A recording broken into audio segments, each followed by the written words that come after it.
engines are ready to fire one final time in the 2024 calendar year. It's the short track that races like a speedway, and no better place to close out the year than at the Iowa Speedway in Newton, Iowa. My name is Will Ramble alongside Derek Watson. We're bringing you all of racing action from start to finish of round number 13 of the High Tide Racing League MF Racing Designs Premier Series.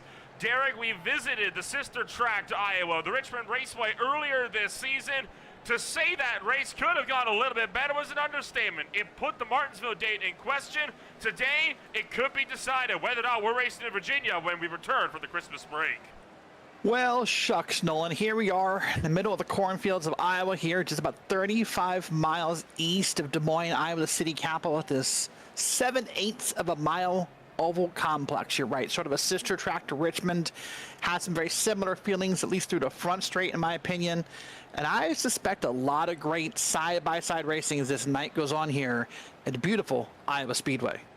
We'll take a quick look at the championship standings entering racing action on this Monday afternoon. Dalton Kilroy started to walk out a lead with the points. It is up to 9 ahead of Michael Thorpe Jr., but the pair of them are over 20 points clear of Scott Shire, with Dustin Ping down in 4th. Brian Dees closing out the top 5 of the points. Still, though, it's all eyes on 12th position. Connor Gibson hanging on by 7 over Nick Osipek. Ty Marasco is also hot in his heels in the 300-point bracket. Yeah, I think anyone basically right now, probably 9th through 14th, maybe 9th through 15th. That's the hot spot right now. I think anyone 9th on back is not safe on points. They could easily fall out of the top 12. It may be back to 15th, maybe back there to Tanner Mark, and still find their way up into the top 12 in points. So we got 3 races, including tonight.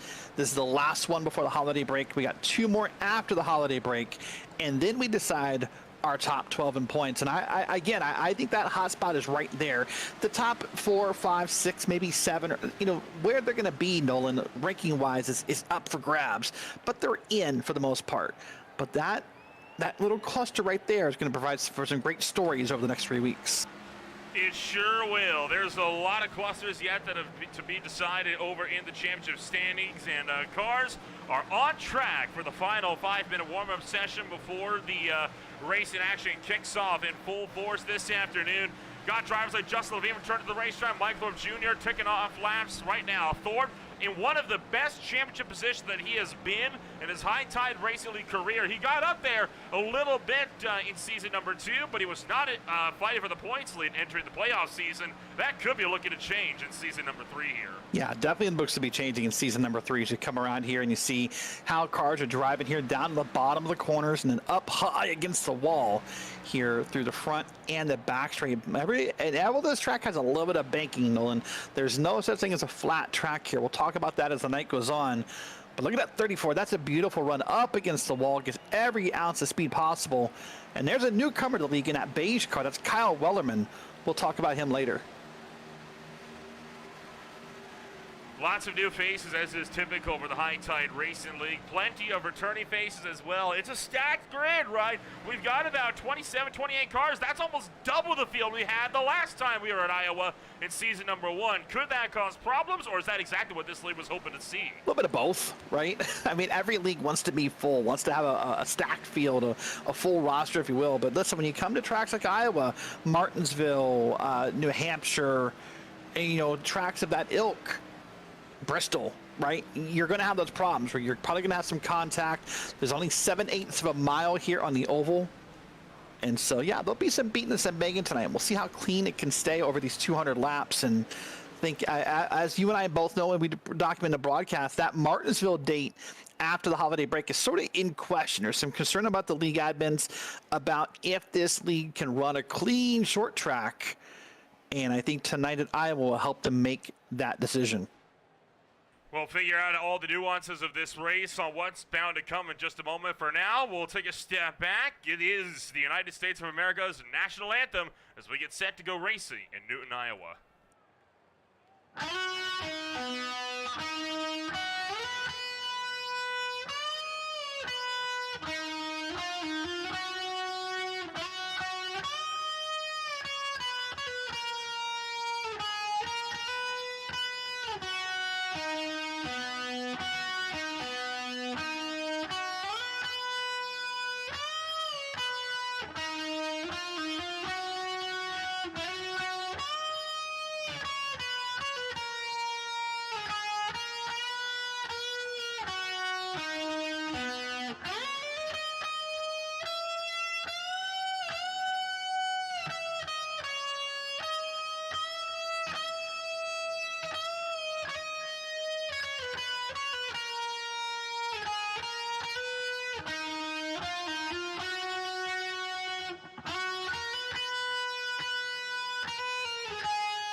Time to take a rundown of what the starting grid is going to look like for racing action this afternoon. 28 cars lining up on pit road, and it'll look a little something like this. You got Dustin Ping, defending champion, starting this race from pole position alongside last Iowa dominator Nick Nickerson by just 1 thou off the mark. Dalton Kilrow, 4 thou off the mark. It looks like a super speedway with Kilrow down in 3rd. Ty Marasco, his MFRD teammate, is back and forth with Scott Shire in 5th.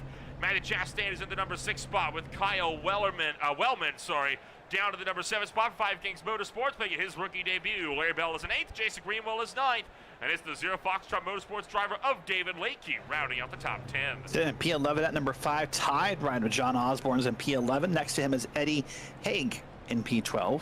Tanner Marr and Sean Williams are in row 7 and 13th and 14th. P15 goes to Craig Martin with Michael Keithley and P16 on the outside. Austin Edstrom and Jonathan Canfield back in row number 9. And then Bob Berry and Connor Gibson round out your top 20. Moving on down through the field into 21st place, it is Kevin Foster with Justin Levine alongside. Levine not setting a time for the Frontline Esports driver. Joining him in that category is the likes of Mike Thorpe Jr., Benjamin Lacey, Nick Osipek, Michael Ashmore, Justin Burnham, and Ethan Sikorsky. Bit curious as to why we're not seeing a few drivers putting down times here this afternoon, Derek, especially drivers like our good friend there, Nick Osipek, who's in a critical position right now for the championship. Yeah, maybe for some drivers like Levine, I thought maybe it's just lack of comfort in the car when they kind of ride and have fun. Maybe it's that whole last to first challenge. I don't know. We'll wait and see. I'd be surprised if we don't see Levine, at least in Lacey and Thorpe, get to the front very fast. But on a track that's all about tire conservation, that's kind of a weird call. It is. It's a very strange call, and again, we're not sure quite what the call behind that is. It'll be curious to see how this is going to pan out for him in the race coming on up for us. Who knows, right? Maybe it is a strategy call, maybe it's not. One thing's for sure, we'll find out in about 200 laps here. The field working around through turn numbers 1 and 2. Sorry, we are ready to go back to green flag racing on this beautiful Monday afternoon. Boy, I'm even forgetting what date it is, but we're going to work our way into turn numbers 3 and 4. We are happy as always that you are joining us for some thrilling racing action on a Monday night. The iRacing pace car ready to make its dive down and into pit road. Time to get the party started. We're green in Iowa!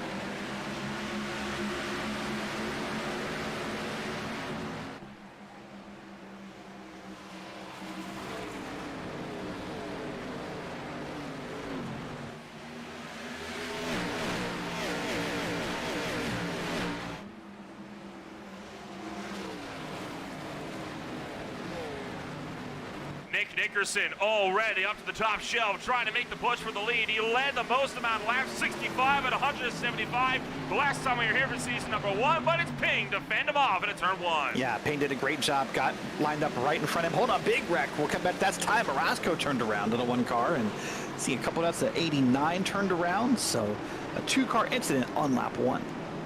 2-car incident on the first lap of this race. All things considered, that wasn't a terrible wreck. I think 1, 2, maybe 3 in total out of 28 getting involved. That's not bad for lap number 2 of this race, and Iowa's got a reputation for being loose. Was this with assistance or by himself? Oh, this is assistance. Look at that. That's assistance from the 12. 12 come up and has barely got in the back quarter panel. That's going to be a Matthew Chastain in the 12. Barely tapped the back of Marasco, and the 89 back there, that was sort of a Sean Williams, and I'm not sure if he just maybe spun from checking up or if he got tapped while checking up, but that was a completely separate spin from Marasco. Look at that right there. That's the first one, and then in the back of your screen, you're going to see Williams. Did he maybe get some help? I think he did. Probably would have been from the car that was directly behind it, which would have been Michael Keithley. All right, well, lap 2, that's something to talk about. We'll watch this first here. This is going to be, that's Chastain up there. It's come up just a smidgen, just a hair or two, and then, oh, there's the 89 going around. That's a great, almost called it avoidance by Austin Edstrom, but he just sort of hoped and prayed. I think that worked out in that moment. But something to talk about, Nolan, with the newest iRacing update last week. These pace laps are now 1 lap shorter. Everyone pits in the first time around. So the first time around, lap cars, lead lap cars, everybody pits. And we go from 5 pace laps to 4 pace laps. Now that's great news for a racing fan. That's great news for us. It means that we go back green faster. It's bad news if you need to get your car fixed. Sean Williams with a particularly long stop here, as he is probably getting some of that damage repaired. Now he'll leave pit road. Now, granted, the short cautions do not come into play just yet because, of course, we still have all cars on the lead lap. That will change, though, once and or if we get a car that does go a lap down throughout the course of this race. And let's be honest, odds are extremely low that we are not going to get a car that goes a lap down. Yeah, I'd agree with that. So we'll keep that in mind and talk about that and maybe some of the other changes throughout the night that occurred last week with the IRC update. Here's what's going to happen to the 89. They're going to start checking up here. This is Michael Keithy's on board. Yep, just tapped the 89. Just a difference in how fast they were checking up for that wreck. And on around, the 89 went. Overall, a good job on the field for not making that worse. So many times we've seen crashes off the corners at short tracks like these, and drivers just pile in. Bristol, of course, one track that potentially comes to mind for quite a few in this field as it stands. But overall, that was a good job on everybody for getting around that.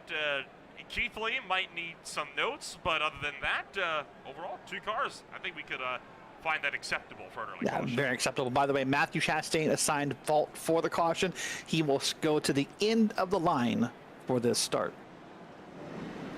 You see Chastain, that number 12, fading to the rear of the field. No surprises there on that one. I think that was a very cut and dry incident. Maybe a slight argument could be made that Marasco could have led to a touch more room, but well, the choice has been made. Chastain will be found guilty. Ducked to the rear of the field. We'll rack them, stack them, go at it again.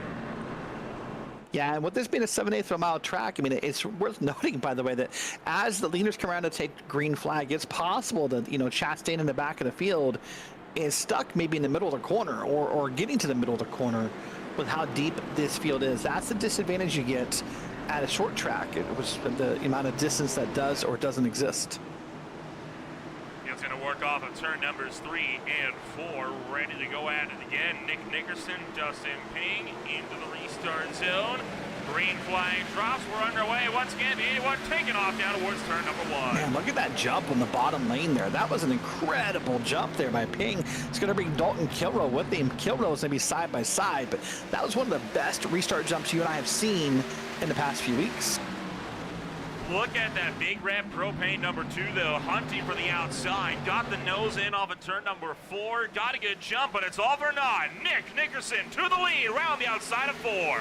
And yep, has him clear right there. So now he can pull down, and he can just sort of take that line away and dictate how this field races. So you can see that there. Now it's going to be Nickerson, Ping, Kilrow in your top 3. Here's a view on back, though. Look at this. I think it's Larry Bell in the 43, that purple machine. He is stuck up top here amongst his crowd of cars. Kyle Wellman fighting his way up to the top 5 in his rookie debut for the High Tide Racing League. Was mentioning that potentially some mixed feelings, it looked like, for Wellman. He does enjoy the track, but he's never driven here in one of these cars. You know what? He's doing a pretty darn good job, when he's considered that, running in the top 5. Oh yeah, I mean, was led or was top 3 in a lot of the practice time tonight. Doing pretty well here live. Oh, we got a car up in the wall, so that smoke kick up there. But here we are, almost 3 wide here, as Austin Edstrom's trying to find a way around. Austin Edstrom working to the bottom side of the racetrack. His teammate Justin Levine right behind him. I don't think bump drafting gonna work nearly as effective here as it did at the Michigan International Speedway 1 week ago, but this field still making some strong moves, some convincing moves for now for sure. Thorpe up to the high side of Edstrom, trying to claw through the field. By the way, a couple of notes here as some race go by. Yeah, we're watching Edstrom and his teammate, but that's Michael Thorpe you saw up top in that Bass Pro Shop machine. That's like twice, 2 laps in a row that he has scrubbed that wall on the high side. So we want to keep an eye out for that and see if he can avoid it. Yeah, he does that time, barely. But we'll keep an eye on that. And you don't want to get that wall too often here. You'll sort of mess with the the aero and handling the car. But hey, as far as that bump track, I mean, you're the guy who said it's a short track that drives like a speedway. Well, they want to test that out, I guess. I would not advise bump drafting here. I think that's probably going to lead to more harm than good. But boy, Edstrom is doing an amazing job here, cutting through the field.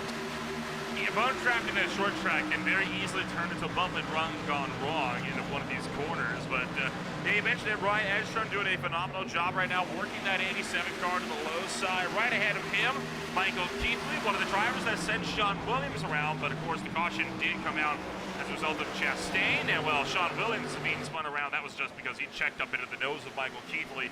Not like Keithley could have done much in that situation either. Keithley, not a lot of damage on the nose of that car, and whatever damage there is, it's clearly not hindering him. He's still running at 12. Yeah, doing a pretty good job here. Is Keithley a little bit of wiggle? That was one of the reports I heard throughout practice and kind of walking and talking, was that this car has a tendency to kind of snap out of nowhere sometimes. That you can run a few laps, you can think everything's normal, you swear you run the same line the past 3 or 4 times, and the car can kind of snap on you. So that's something the drivers are going to kind of keep aware of tonight, is how the car behaves, especially as these runs go on. And a lot of drivers were optimistic tonight, Nolan, that we could get some long green flag runs out of this race at Iowa.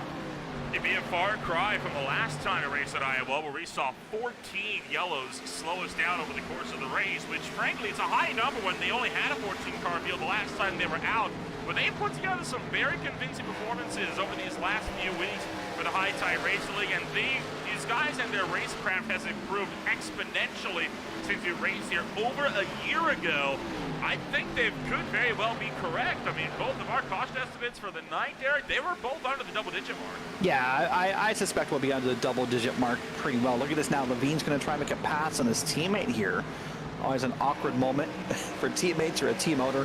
When that happens, that nervousness can kind of kick in, and it's going to race in a little extra cleaner as to not mess with a teammate here. But there you see Levine on the bottom. A beautiful view of that number 87 machine there. But I think what leads to a little bit of how this race is cleaning up too, Nolan, and you and I talked about this a little bit before we went live. This is a racetrack that's becoming more and more popular. Now it's up on the NASCAR Cup schedule. Now it's used a little bit more across the different series in iRacing. And what that leads to is a little bit more experience for the drivers, whether it be in this car or not in this car.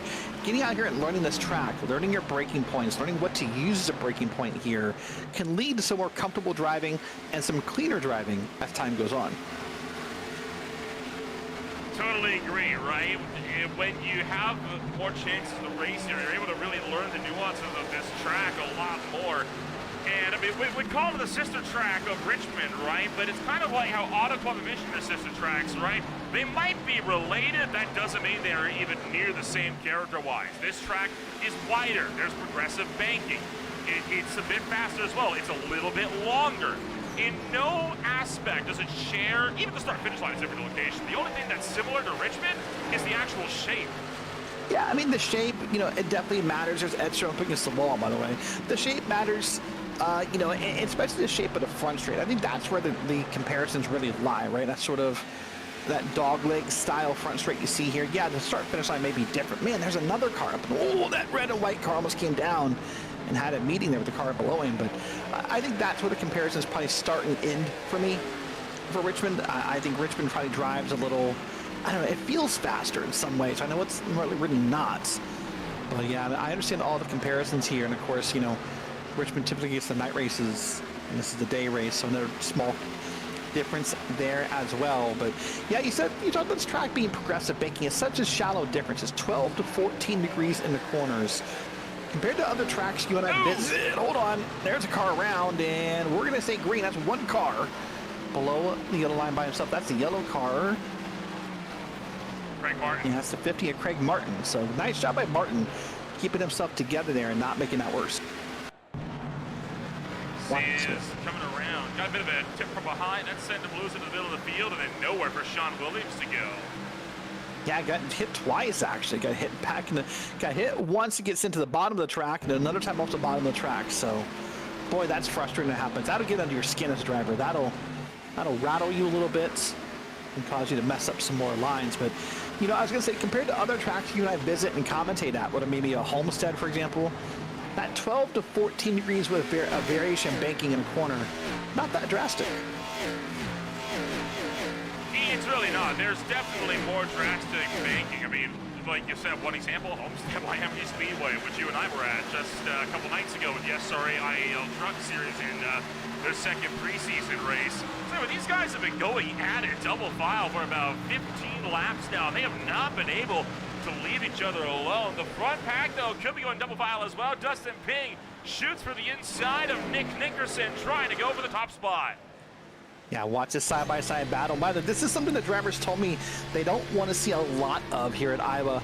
They don't really want to be side-by-side. They want to get a single file out as fast as possible. They all kind of told me that the two-wide racing doesn't work as well here. So you saw how fast Dustin Ping was a little aggressive and got ahead of Nickerson here.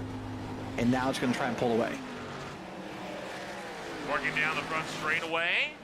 Ping clears up across the nose with Big Red Propane number 2. Dalton Kilrow tucks in behind. So 3 cars on a pretty big breakaway. Scott Shire 1.6 seconds off of the lead.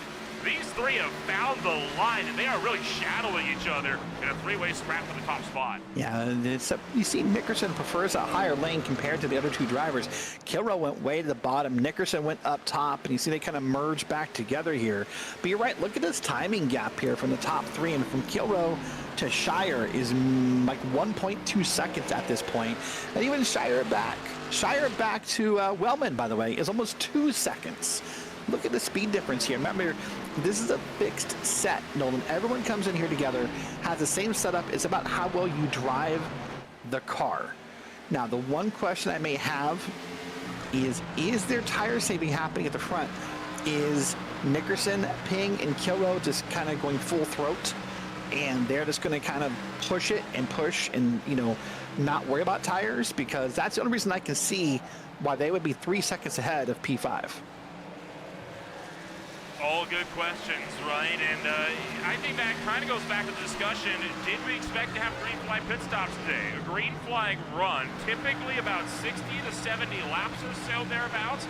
We're about halfway through our first real fuel stint here for these drivers, just short of it, because obviously if that caution slowing it down puts a few laps onto the stint. But I think this is a bit longer than most drivers expected this race to go green on early on, when you still have every single car on the racetrack and on the lead lap.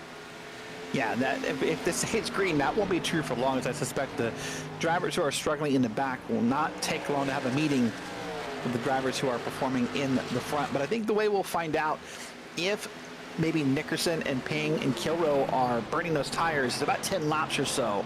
So around lap 40, 45, we'll wait and see what happens. Does that lead magically start to just, you know, disintegrate? And if so, we're going to find out that the leaders are just burning up those tires. Ooh, Austin Edgman in the back of Connor Gibson almost puts the 31 into the wall, entering turn 1 that last time by. So a bit of contact from the 87 to the 31, while Edstrom's teammate Justin Levine fighting it out with series veteran Michael Thorpe. Yeah, Michael Thorpe here really needs to get up there and have a better night. His competitor in points, Dalton Kilrow, is running P2, and here he is marred back in P9. So he's doing a really great job at managing that points gap. Only lost 1 point last week after making up a lot of points 2 weeks ago. But right now he's about 7 spots back. What do you think? Do you think we're going to get green flag stops tonight? It's not something we often talk about on tracks under a mile, but it started to look like a real possibility. The question is, did anyone else think that, right? The question will be, did these drivers practice for that? Because getting onto a pit road under green in typical fashion at any track is difficult, but doing it at a short track is sometimes even more difficult because it just, you know, the pit road speed is so slow and getting wound up for it in time, and the narrow entry lanes can be very, very difficult here. So if that really is a possibility, we're going to find out pretty quickly who did and did not practice for that possibility, because there's a lot of time to be gained on pit road entry. That's probably one skill that I think most oval drivers in the sim do not practice enough, is that pit road entry. You can find yourself maybe gaining or losing 2 or 3 seconds on track just based on how comfortable you are on pit road. John Osborne losing a spot to Michael Keithley. I've been fighting quite aggressively with him, along with Jonathan Canfield. They're still side by side behind these guys. This is Sikorsky and Burnham. They're fighting all the way down looking for the last spot inside the top 20 right now. So these guys are still having some good fights up and down throughout the field. Right now, Michael Ashmore very tail of the field. Not a lot of pace in that 98 car this afternoon. Big shame. He won the Daytona season opener at season number 2. It's a big shame that 98 car just hasn't had too much to speak of stats since then. And he's less than half a lap away from being lapped. And I think that really goes to show just how vast of a skill and a discipline oval racing can be, right? There's drivers who are great at something. You're great at super speedways, but you're meh at short tracks. You're great at short tracks, but maybe you're meh at the mile and a half, so cookie cutters, or anywhere there in between, right? And so typically your champions, season by season or year by year, depending upon your format, are people who are, consistent at everything. But sometimes, you find yourself in a spot where you come to a track and it just doesn't click. You're not sure why. You can't find the groove. You can't get comfortable. You can't get calmed down. And darn it, everyone feels a little faster than you. And it just feels so defeating when that happens to you. So we'll see if Ashmore can find something as this race goes on. I mean, listen, we're still early. We're not even, a quarter of the way through this race. So it's possible he works this out. Kyle Wellman, I think one of the drivers that might have burned his equipment up early on. He's been kind of slowing up a good chunk of this field. Thorpe just got around him, but look at how much he's already opened up. Now 3 wide with Levine and Eddie Haggett on the inside, and into the wall goes Wellman that time by. Lacey goes evasive to avoid. That's going to be quite a bit of right front damage now for that number 42 Five Kings Motorsports Chevy Camaro. Now trying to pin Benjamin Lacey to the bottom side. And I think Wellman's getting moved up and out of the way here. Yeah, a little bit, right? Oh, man, and then Wellman had to check up there for that purple machine of Larry Bell. Just those two were not on the same speed through that corner, but that left a lot of space for Lacey to get up here to the top lane and get comfortable for a second. And, boy, this is dangerous waters for Ben Lacey. I told you I thought maybe the top 9 back were in trouble, as far as being locked in for points. But if you're Ben Lacey right now, you don't want to risk that. You don't want to come out here and have a wreck at Iowa and risk, anything points related to California native here. Doing a pretty good job holding on here. Just riding a tick lower than everyone. Let's see it through the camera here. Just seems a little bit more comfortable and not up against the top of that track. Now going for the 9th spot on Larry Bell. So Benjamin Lacey continuing his strong drive. Good pass for Lacey. Puts him up to 9th. Plus 15 spots, tied with Just Levine for the 2nd most spots gained on the day. The hard charger so far, one Michael Thorpe Jr. up in 17. Yeah, Michael's doing a pretty great job. Remember, there's a couple of cars that we started in the back. We weren't sure. Thorpe, I think Lacey was back there. Justin Levine was back there. Some other Nick Nolisapek was back there. We kind of said we were wondering what happened. Whether they just didn't get a qualifying lap in or whatever happened, but they're charging through the field pretty well. Now the challenge they're going to face is by the time they get charged through the field in this first run, they'll probably be out of tires. They'll be stuck at some points. And that might be where they are. I mean, Thorpe's up to P6. That might be his ceiling until he's able to get new tires on this machine.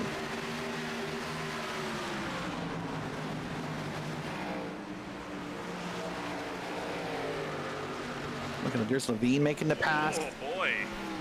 I said making the pass. That might have been maybe forcing the pass would have been the better term there. Yeah, no kidding. Got a bit nervy there with Levine putting Haggy up and almost into the outside wall. That will open up the door for Benjamin Lacey to look down the inside for that number 97 entry. Haggy a bit close to the back bumper that last time by. Trying to fight back around the top. Lacey not with a lot of momentum down low, but Haggy forced to back out to avoid going into the outside wall. Levine, yeah, almost got up in the outside wall, as you said, and almost just kind of tagged it with just the back end of the car here, but did a pretty good job of saving it. Now, the good news for these drivers, it is a short track after all, so if you scrub the wall, it's not the end of the world, right? We're not at Daytona, we're not at Talladega, we're not at Pocono. Hold on, there's a pit stop. That's the number 98. That's Michael Ashmore. That is vastly early. Now, if you do the math of 60 to 70 laps, let's say 70. 70 would be, oh gosh, I'm going to just roll 37. So, I mean, he could do this in one more stop, but that's vastly short pitting the first run. And looking like Ashmore is in fact going to bring him behind the wall. He has jumped out of the race car and he has not left pit road. So our first retirement, and I'm willing to bet not with damage, just not agreeing with Iowa this afternoon. And sometimes as a driver that happens when, listen, it's not fun when you're not doing well, when you can't figure the track out, when everything happens, It feels like a job. It feels like the worst kind of grunt work job you can find for yourself, and you can't figure the track out. And if you get in there and you get in your head, you start going, gosh, I suck at this. Gosh, this is no fun. Gosh, this sucks. Or why is everyone better than me? Or whatever those words are you find. It's hard to get that kind of self-defeating mentality out of there. So yeah, Michael's parked it for the day. No indication of damage. Just went ahead and parked it all on his own. Jason Greenwell and Kyle Wellman having a bit of a moment here coming off of turn 4 as Greenwell smacks the wall and Wellman scrambles to the inside, trying to quickly overtake him for the spot, but Greenwell quickly dialing back and just swept around the outside, just barely managed to hang on, but that was a close call as he nearly lost 13th.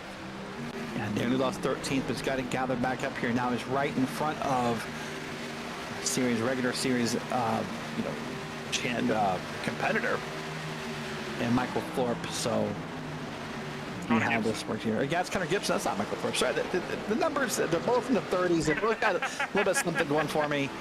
No, that's not. That's Gibson. Sorry, Connor. That's although being called Michael Thorpe's not exactly an insult, you know. No, it really is not. To be fair, the cars do have a similar, similar base color scheme at least. There is Michael Thorpe Jr. running up in 6th.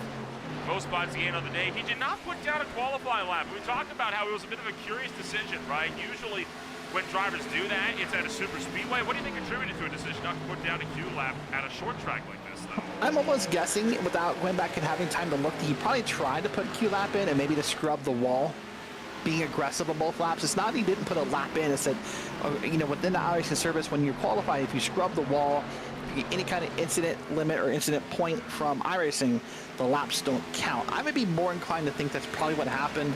Being aggressive on that run would be that nature. Like I said, unless he really wasn't comfortable here and wanted to kind of let things settle themselves out. Yeah, possibly. I could see that happening. 7 cars did not put down qualifying laps in this race, but stranger things have happened before. Pit stops are underway. Craig Martin just leaving the box, while behind Eddie Hagee is coming in. Yeah, that's Ashmore still sitting on pit road. We talked about that, but these are about 10 laps sooner than you and I expected. Now, this would be within the pit window of stopping one more time. One more time of 70 laps would put you up there in contention, I think, to do it one more time. 60 to 115. I don't know, actually, 70 to be 125. This would be pushing that last stop. Decision to come in this early on. I would have waited until at least lap 60 or so. Maybe they had a tire going or something like that. They had to come down to pit road early to get it rectified. Yeah, that could be. That's the one thing about this track you and I have not discussed yet. Is this track loves to eat itself some tires. And oh man, someone eating a wall right there.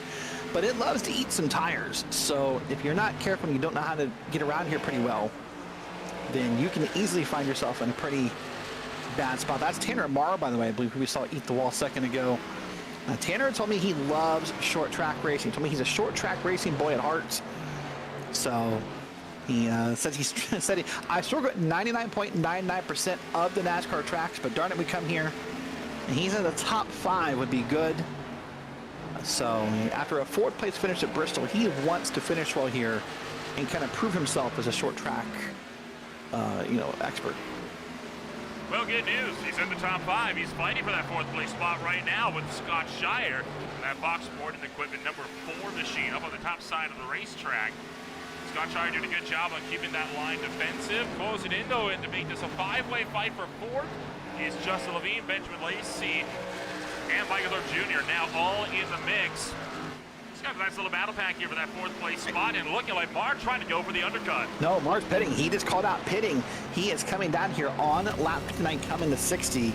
So this will be interesting. I thought maybe drivers would push this to 70 and try to make this a 2-stop race, but without a yellow flag involved, Nolan, this is going to be an extra stop needed here for most of these drivers. Uh-oh. He has just towed. So, well, he is out. Oh. I think he's just left. Yeah, you're right. Tanner Marr has left the building. I will see if we can follow up on that and see what happened to Tanner Marr, but wow, holy crap, look at Michael Thorpe. That was an aggressive lunge to the inside from Michael Dorf Jr. trying to make something happen. Just Levine looking to open up a door down the inside as well. And just like that, Scott Shire being shifted out of the top 5. Thorpe is up to that 4th place position. I think he sees the caliber of cars that are behind him, and he was wanting to take no chances. And look at this here. This is going to be a view right here of Thorpe getting around Shire. Now, listen, I got to say I was a little wrong. Now, one of those spots got given up by Tanner Moore by the mysterious pit stop, but I thought maybe Thorpe and Levine had hit their ceiling at P6 and P7. And they are P4 and P5. Under attack, though, from that car on the bottom. And let's see what happens here, because right now Thorpe is under attack. That's no, that's a lap car, I believe, actually. That's the 83. He is Jason Greenwell. So that's new tires for you, I believe. Let me double check that, but I believe that's the power of new tire. Yes, sir, it is. Stopped on lap 54 of this race for Jason Greenwell, so that is why we see him right now absolutely moving. Pit window is now open. Dustin Ping, the first of the top 5 runners to pit for a scheduled stop, unless we want to count Tanner Mars, but I think a slight asterisk based on how quickly he left the building. Oh, Gibson, look out behind Connor Gibson. He overshoots. I told you that was tough. Now there's Connor Gibson. Got it. Got it through there. Let me double check. No penalties from race control for that entry.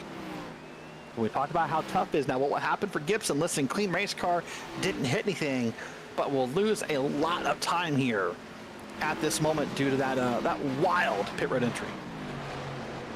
So I think now it's time to put up the other question. Do we get a barrel crash this afternoon? Oh, I hope not. Let's good entry right there. Went a little wide at first, but no, I think we'll be okay. I don't think we'll get any barrel crashes here. That's a 74 coming on down. That is Justin Burnham coming down pit road. By the way, quick note, Tanner Marr, left arm going numb, decided to park the car. Ah, fair enough. Sucks, right? I mean, he was having a good race. He was hoping for a good race, but well, sometimes when the body says no, the body says no. Look at Nickerson pressuring Michael Keithley as he forces him to speed up on pit entry. And that's what I talked about. That's the difference maybe in pit comfort of pitting under green. Well, the way that Nickerson was attacking that pit road there makes you think he was comfortable getting up there, getting on speed and doing it as well as he did. Now remember, pit road speed here 40 miles an hour. Now I know for us pedestrians that doesn't sound very slow. It's what we do sound on some city streets, but when these guys are going, 100 and about 100 miles an hour at their slowest through the corners, 40 feels like forever. Yeah, absolutely does. It is never a speed to underestimate, especially with how quickly you have to jump on the binders. David Lakey comes into pit road. Kyle Wellman hitting pit road.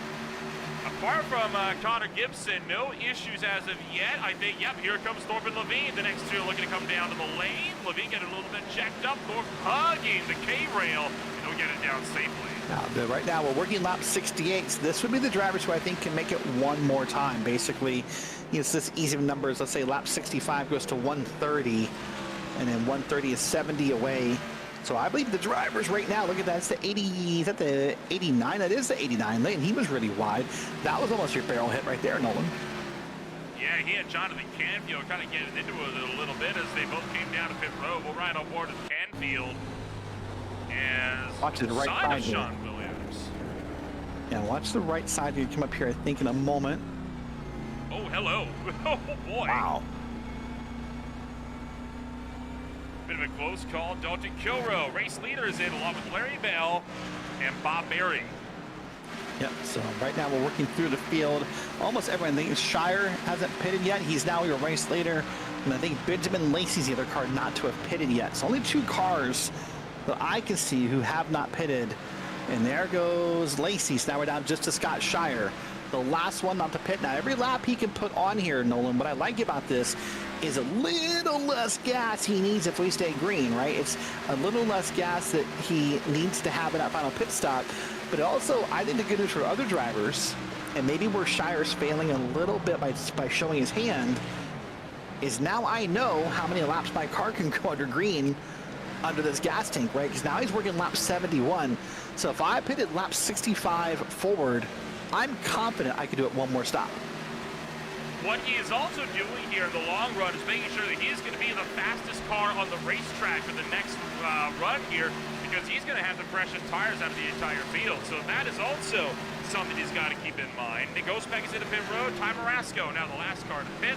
Marasco last stopped on lap 3 under the caution for a fuel-only pit stop, and now he is the lone driver out on the racetrack. Yeah, he'll get a couple laps out of this. I mean, that caution came on lap 2, so he's not going to get a tremendous amount of extra gas. But again, hey, every little bit counts for when we're doing green flag pit stops. You never know what may come up. We've seen many races, both sim racing and real life, won on fuel mileage. Anything down from just a standard, you know, Iowa Speedway race to real life Indy 500s have been decided based on fuel mileage.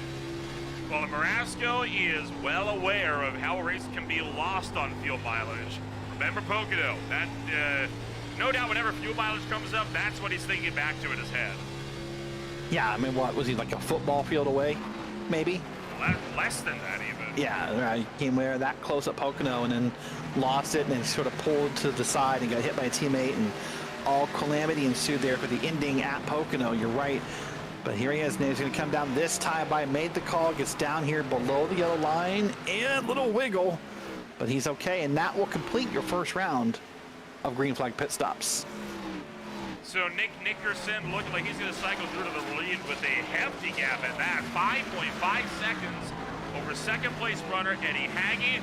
Dalton Kilroe and Dustin Ping are running, well, going to be running third and fourth, with Justin Levine looking to close out the top 5 as things roll. How about this for a bit of 3-wide action? Greenwell, Lakin, Bell getting in on it. Man, I said the drivers didn't want to be 2 wide at Iowa. Here we are, 3 wide at Iowa. And you saw some cars backing out of that moment and trying to get themselves lined up here. Bell's gonna make a pass here on the bottom, and there's another car down pit road. That's been someone else who pitted on the first pit stop that we just missed in our telemetry. But there you go. This should, I mean, again, complete that cycle of stops here. And listen, this has got to be calming for these drivers. Now you've got to get settled in. Now you've got to kind of get focused. Listen, we had a caution on lap 2. I think the drivers, maybe along with you and I, got a little nervous about what this race could become. But here we are now, 70-some laps green consecutively, and it's looking like some pretty great racing. Benjamin Lacey having issues for his machine. Look at how far down he is, back in 15th and just barely clinging onto the lead lap. He actually missed pit road, which is why he had to come down a second time effectively, and that is what has cost him dearly. Critically, he is still on the lead lap, so if the caution comes out, he's going to be right back in the fight. I started to say, the good news for him is that he's still lead lap. There's a lot of tracks or a lot of positions you could be in where if you miss pit road, you might as well just go ahead and kiss the lead lap goodbye. So, I mean, not where Lacey wants to be, but as again, the good news for him is that he's still on the lead lap here in this position. Well, here we go. That's Dalton Kilroe on the bottom. That's your point center. He just made a pass for P2. And he is, man, oh man, 7 seconds off the lead. You got to wonder when that's going to start to normalize, if it ever does, or if in fact Nickerson just walks away with this. Nick Osipek has had problems somewhere on the racetrack, and he is now out of the race. He is now the third driver to find himself down and out of the fight. This happened on lap 73. We believe, at least. Try to get a look back and find out what happened to Osipek here. There he was on the back straightaway, slow. We saw him coming down pit road earlier, and we commented on it. I said, maybe that must be a driver who's just off cycle. Oh, there it is. You saw it right there. Watch this coming out of the corner. The car is going to snap around right about here. Oh, man. Listen, that's a decent job as far as you can't avoid that wreck sometimes. Sometimes you just can't do it. But hitting that car flat on either the driver's side or the passenger side, depending on what wall you're hitting, that's the key sometimes to not damaging the car, you know, as bad, quote unquote, right?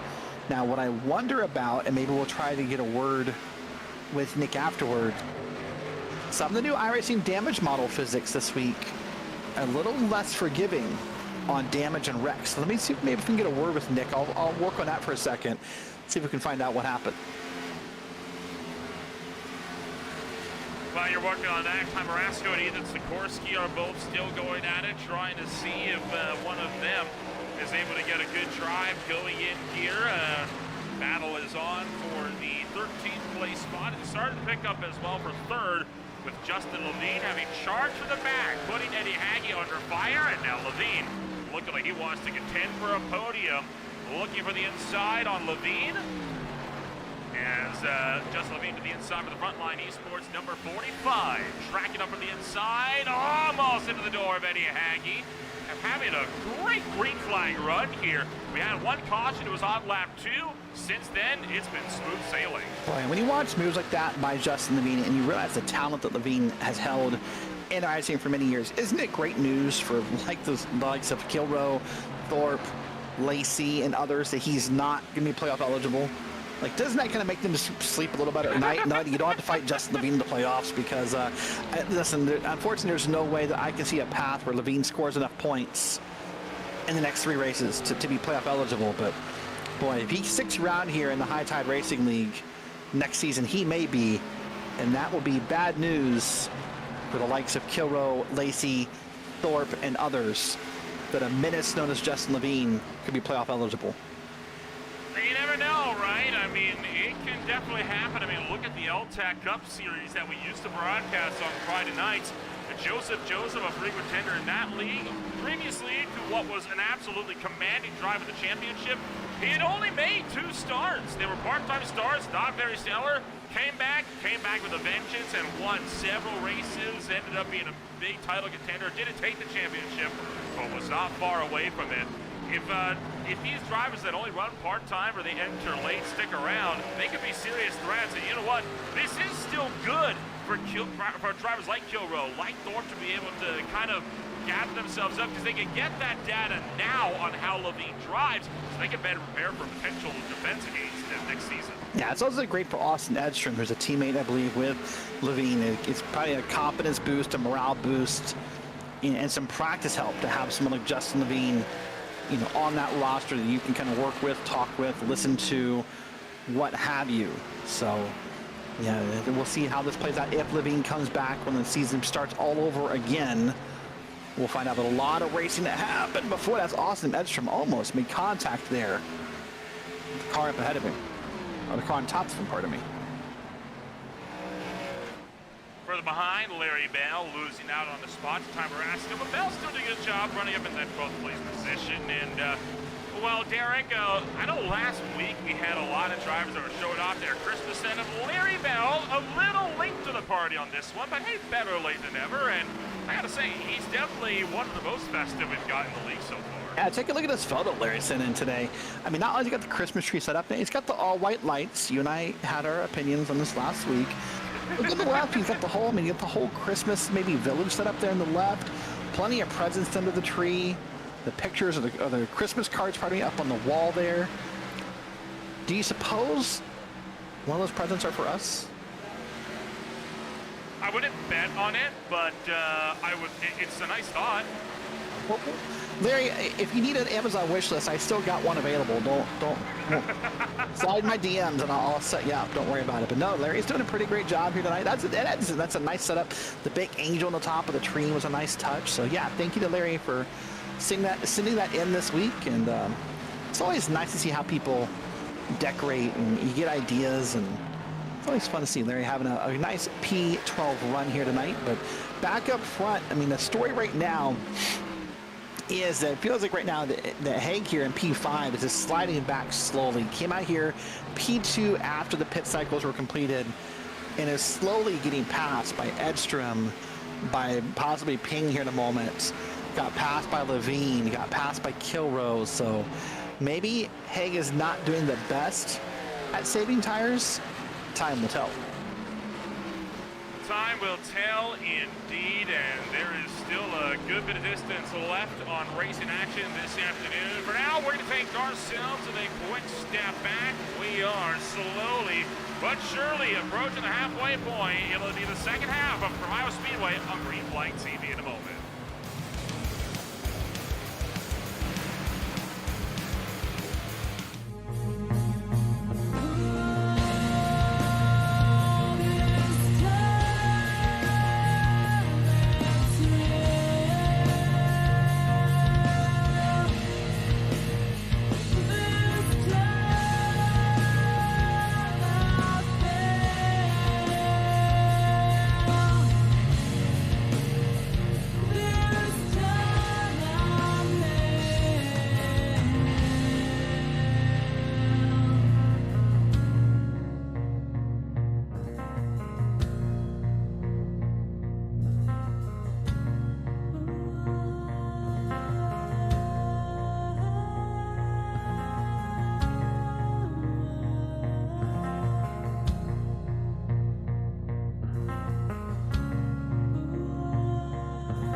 Racing isn't easy, but experiencing it is. iRacing puts you in the driver's seat with the industry's leading sim racing game. Drive on laser scan replicas of the greatest racing circuits from around the world. Go head-to-head against other drivers chosen by skill-based matchmaking to ensure competitive racing at every level. Compete across all your favorite series. In officially licensed cars, engineered to deliver the most accurate driving experience possible.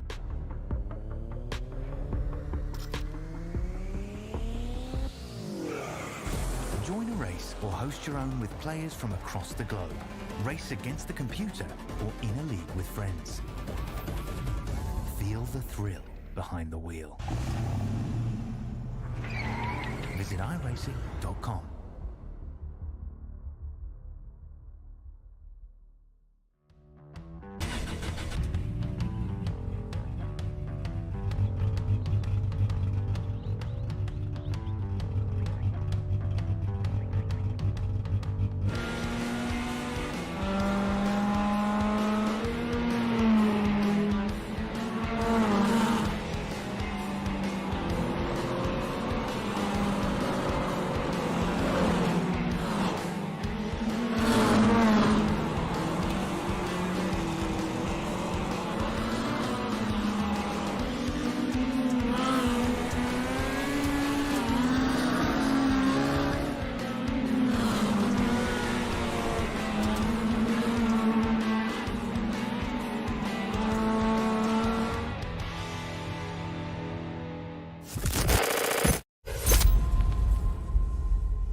Welcome back to Green Flight TV, and welcome back to the Iowa Speedway, where the battle for fifth is on between Dustin Ping and John Osborne. You're watching the what is now the second half of the High Tide Racing League MFRD Race Designs Review Series and their 13th race at Iowa.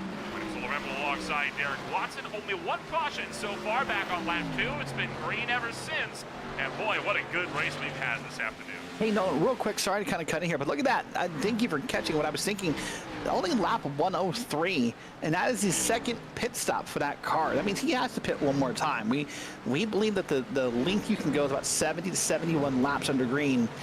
So Eddie Haggie's going to have to pit again.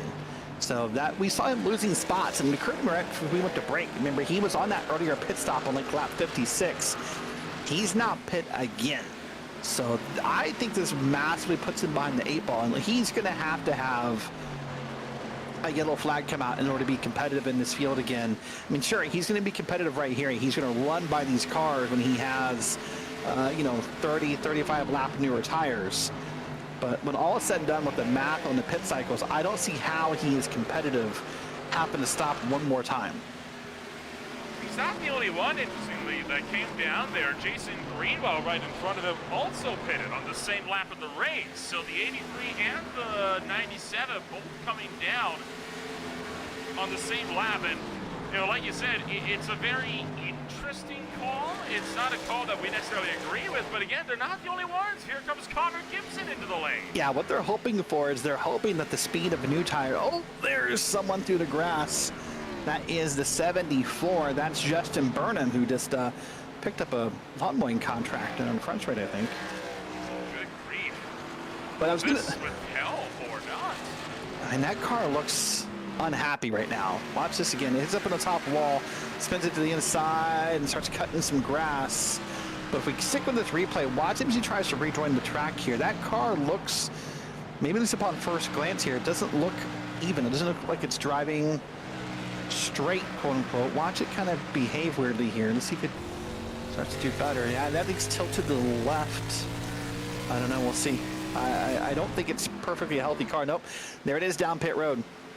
Now, what I was going to say before that happened, though, what these drivers such as Haggie, Gibson, and others are hoping for is that the speed of new tires basically overcomes the pit delta, right? That's what you're hoping for, is that you can gain enough time on these pit stops to where it doesn't matter you stop again. I'm not convinced that's going to work in the grand scheme of things, but That's why we run the races, to find out here what can happen. Very strung out field as it stands around the Iowa Speedway. Nick Nickerson continuing to lead the way. The first time we were out here, he dominated much of the race, led 65 out of 175 laps at the Iowa Speedway for season number 1. Unfortunately, had to finish 4 laps down because he was taken out in the late stages of the race. Now looking for some redemption this afternoon, trying to go from the outhouse to the penthouse. Yes, and so we'll see how this works out as Bell got a little squeezed up there against the wall, but kind of backed up a little bit, got a little bit out of the gas, and oh man, then Nickerson almost got hit from the inside there by that Bass Pro Shops machine, and we're all sort of working this out here now. What's going to happen is what's happened to really 2 different races going on. You're going to have the cars right here like Gibson that are on the other tires. Man, there is Burnham again through the grass. He is having a hard time. That's right there's the Legends track he's now racing on. And he'll come up here again, and boy, sometimes when it rains, it pours. Watch this here. This will be Burnham. Ooh, that car just snapped around. And the interesting part about that is I'm pretty sure he just put tires on it. So that may just be cold tires messing with him, but kind of odd to see there. We'll watch him go around again. I hope that doesn't happen again. Now, what I was going to say is we're going to start out 2 different races going on here, Nolan. You're going to have the drivers such as Gibson, Haggy, and others who've just pitted. Those are brand new tires. They're going to have probably a second or better pace on the cars, such as Bell, Kilroe, Levine, Edstrom. But where this race will get a little tight and a little risky, it's when you have that newer tire pace, it's hard to be patient when you're passing people, and it can lead to contact. Pull up the pit strategies and show you kind of the stint lengths that people have been working with. And it's pretty even around for the top 15. It's really everybody behind them where it starts to get a little bit fuzzy. There you see Haggy with his stint. That's, I think, a good one to track for the time being. Greenwell and Gibson are both further down on that graph as well. They're running in 20th and 22nd, respectively, as it stands. But Eddie Haggy right now again down in 19th place as we came down to pit road on lap number 11. It's interesting to see this continuing to kind of take hold of how it has so far. I mean, pit strategies, we often see a couple of games being played, but it's a huge gamble that I'm not sure I'd be comfortable taking. The question is, what do you have to lose, right? And maybe that's the mentality for Haggy and others is, what do I have to lose by being wrong here? You know, I have everything to gain and nothing to lose. You know, I was already, maybe running, at midfield when it started, depending on what driver we're talking about, or, having a hard time catching the leader. So why not be different? By the way, off camera, we'll point out, not sure what happened. Trying to follow up on it. Kyle Wellman, first race in, also has retired the car early. Retired back on lap 61. I think that could have happened off screen and we missed it, but I realized also some Kyle Wellman, no longer part of the race. So I'm curious when it comes to Wellman, right? We both now made the mistake and said Wellman. Are we thinking of the sea shanty when we're saying that name? Yes. Good. I'm glad we're on the same page. Yeah, yeah. They like the 9-verse song that is the Waterman Sea Shanty, which is funny. I don't think it's coming to give us Sugar Tea and Rum though. Which is funny. We call it the Sea Shanty song, but there's like 9 million of those out there that are different. It's just that's the one that I think TikTok and other media influencers have adopted as the Sea Shanty. But there's like 9 million of those. You know that, right? Oh yeah. Well, they're made to be. Weren't they made to be like working songs? Like you grow in the rhythm of that? I'm pretty sure, yeah. Something like that? Yeah. That's why they flow so well together. Yeah, I mean, unfortunately, my rowing days are well behind me, but yeah, I believe that's what they used them for.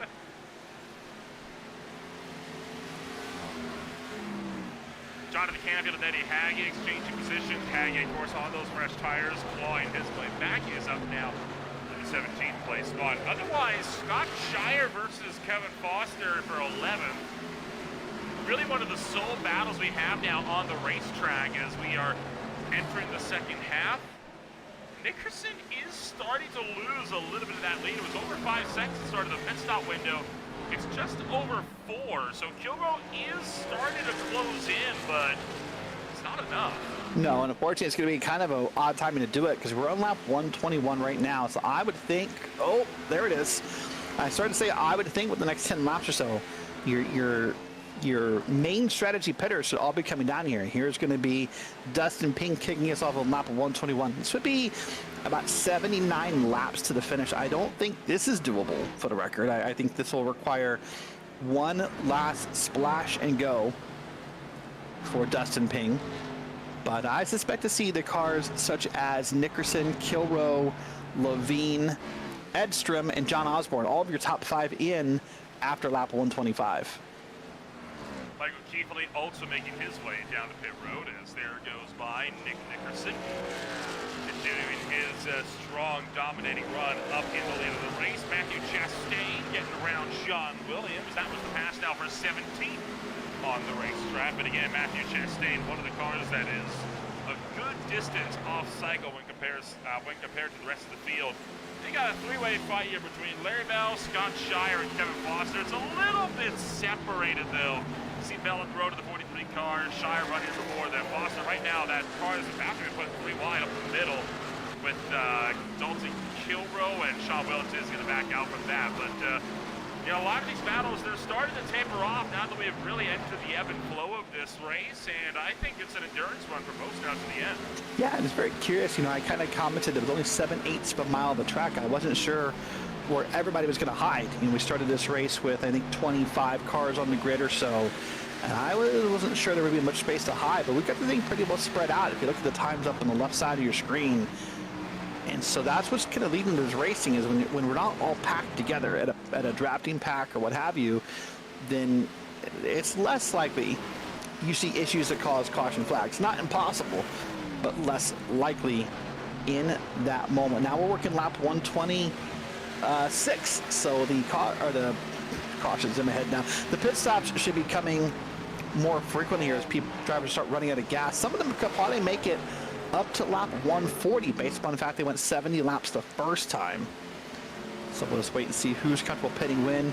And some of that decision making, you know, comes down to as well, Nolan, you know, where are you on track? Who's around you? How comfortable are you?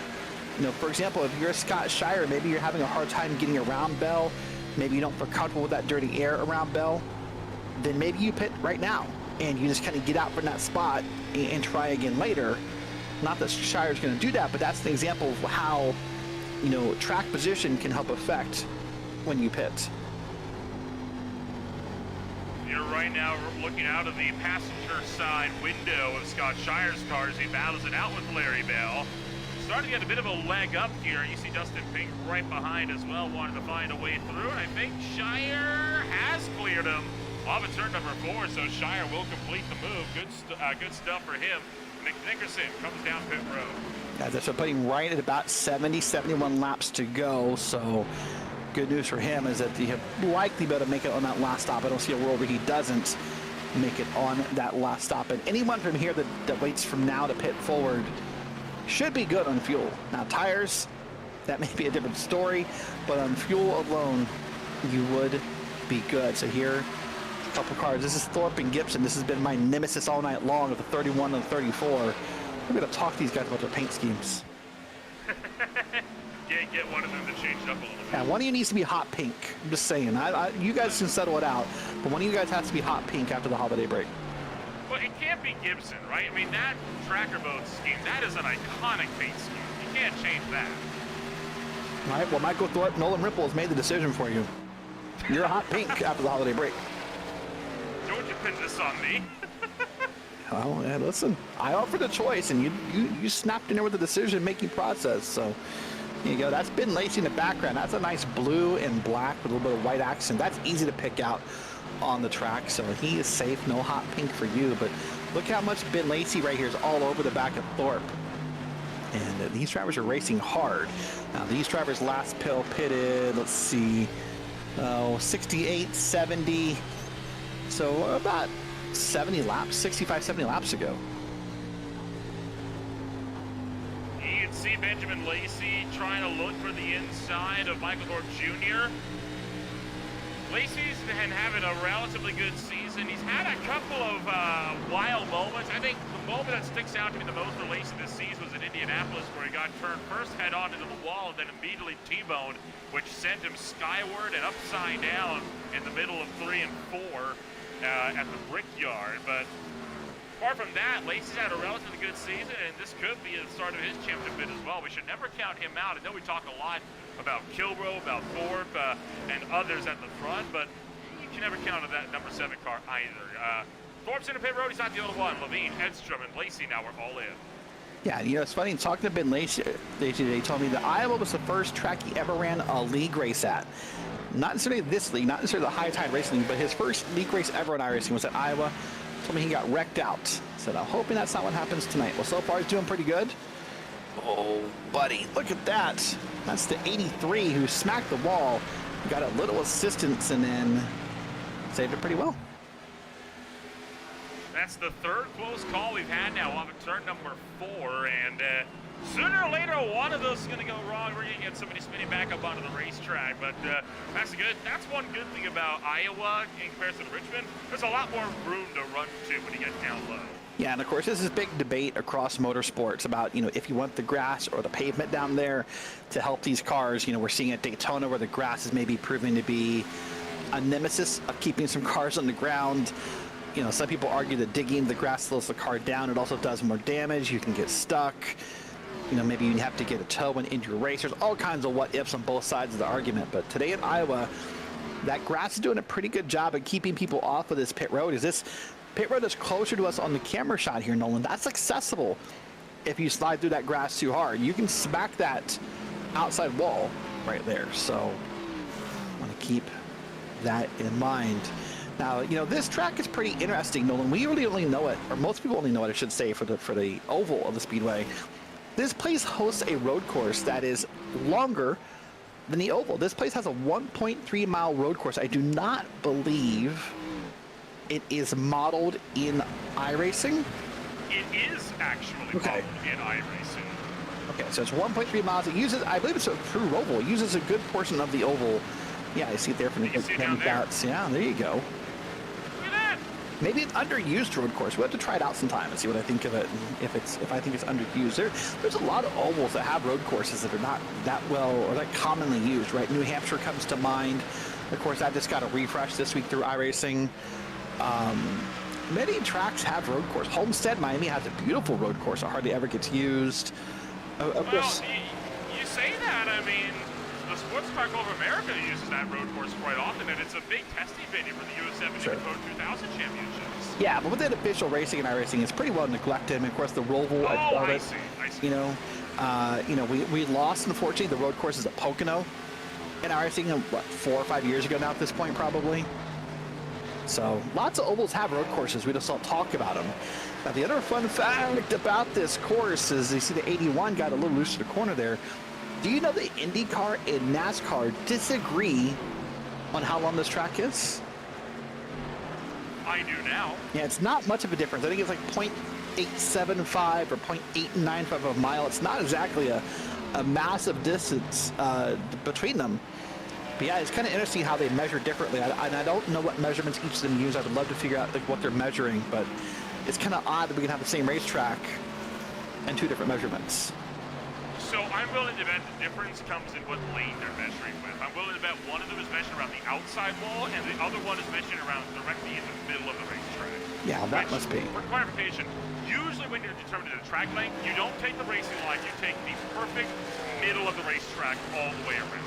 Right. Yeah, that's true. So that must be the difference. I'm guessing it's got to be that idea. I mean, at that minuscule of a difference, it's obviously not very big of a difference, but it's just sort of funny that we have that idea in mind. Of course, this track's only been around for, I think, hold on.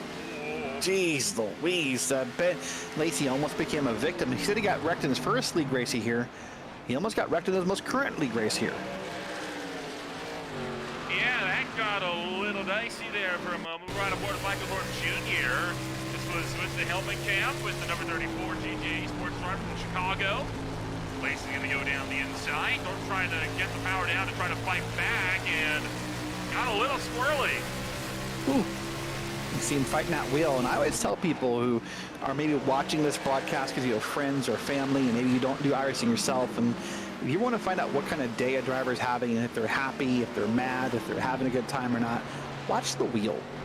How much someone is typically fighting a wheel in a race car tells you what kind of day they're having. Right aboard the tail of Benjamin Lacey, and you can really kind of get a good angle on Thorpe working that wheel inside a GWRS Camaro, trying to get some speed, trying to maybe look to get a square out. Look at how high he enters that corner. He's trying to carry momentum through. Yeah, man, you see that shot there? That's a great camera angle to show you from the back of the car in front of him. That whether he knows it or not, he has a smidgen more room at the top of the track, and why that's important, Nolan, is because he could be on the gas a little bit longer.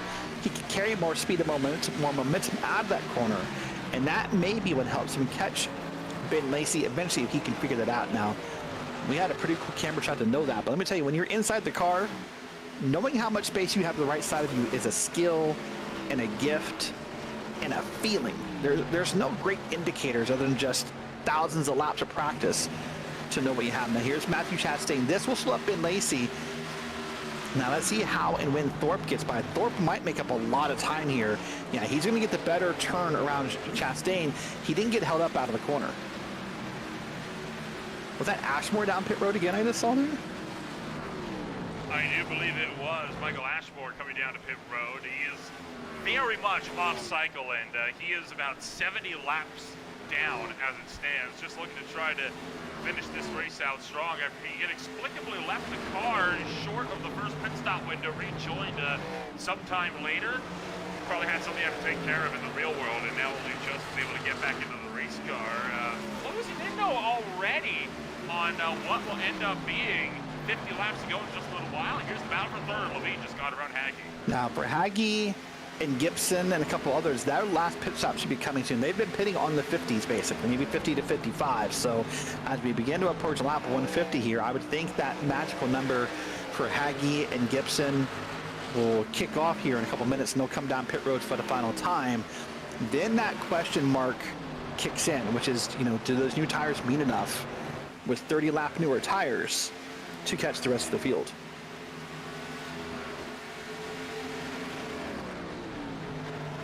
Wild how quickly this race has flown by. We're already 50 laps away from the end of this one. It's been a good race so far. It's been a long race so far. I think an uncharacteristic race, right, for a short track.